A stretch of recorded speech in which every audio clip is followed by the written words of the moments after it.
Salut à tous, c'est avec le coach égal à la musique. Alors aujourd'hui, je voudrais vous montrer comment jouer un petit groove à la trio. J'ai répliqué ça dans un de leurs morceaux qui s'appelle Toi et moi. Donc ce qui est magique là-dedans, c'est que la petite passe de main droite, une fois que vous l'avez, vous pouvez l'habiller avec n'importe quel accord. Il faudra juste qu'il soit en position de barré. Alors je vais me rapprocher, vous montrer tout ça. N'hésitez pas tout de suite à mettre un petit pouce bleu. Et je dédicace ce tuto à Camille et Jérôme, ma belle-sœur et mon beau-frère qui se sont mariés il y a quelques semaines. Voilà, on pense à vous, soyez heureux, si possible, en musique.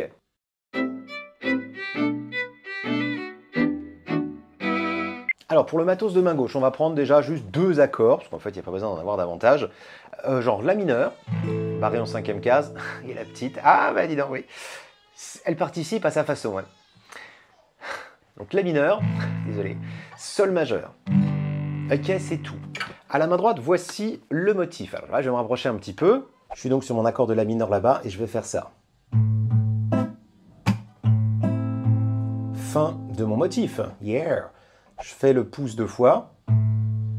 Ensuite, index, majeur et annulaire sont placés sur la corde de Ré, Sol, Si.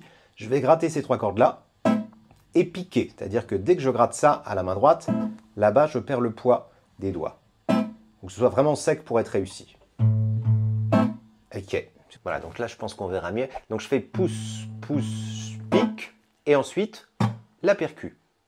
Donc, la percu... La main gauche ici, elle appuie toujours pas, elle est restée sur le piqué d'avant. Et là, bah, je gratte avec mes ongles comme ça, vous voyez, d'un coup sec, hop là. En fait, cette partie-là de l'ongle s'arrête sur la corde d'après. Vous voyez, voilà, plus l'hypothénare ici qui vient se positionner sur les cordes, ça nous fait un son secos, pile poil, ce qu'on attend. Donc, encore. D'accord, dès que ça c'est fait, c'est facile, la fin. D'accord, pouce, doigt, pouce. Fin.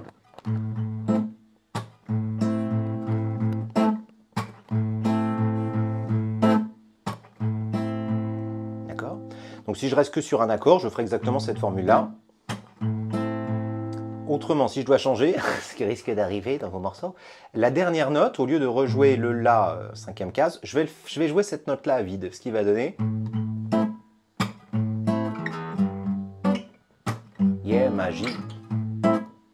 Vous voyez, ça me permet comme ça, je ne suis pas super accordé, ça permet comme ça, hop, de se déplacer tranquillos vers l'accord suivant.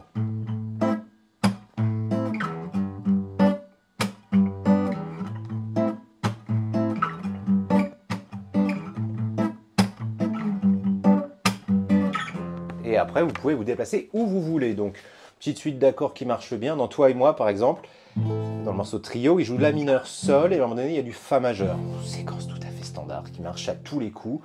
Vous le placez comme ça dans l'ordre que vous voulez. Donc là, c'est sur des accords dits en route 1, avec la fondamentale sur le gros Mi, mais on pourrait trouver des accords majeurs, pourquoi pas en route 2, ou mineurs en route 2, ce serait exactement le même principe. Imaginons que je parte, voilà, je fasse Ré majeur et Do majeur, d'accord ?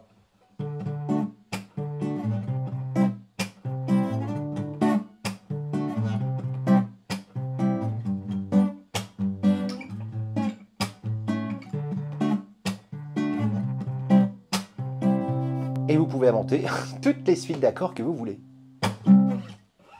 Voilà, écoutez, j'espère que ce tuto express vous a plu. C'est un petit peu speed hein, en ce moment, je vous le cache pas. Voilà, donc j'espère néanmoins que le contenu vous a plu.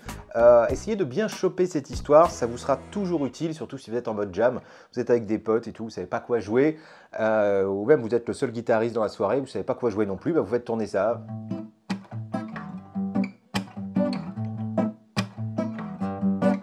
Ça fait l'ambiance, ça marche direct, et ça vous permettra de briller en quasiment n'importe quelle circonstance. Voilà, c'est tout. Je vous souhaite tout plein de bonnes choses. Je vous donne rendez-vous très vite, je l'espère, au détour d'un prochain tuto. Portez-vous bien bientôt. Ciao.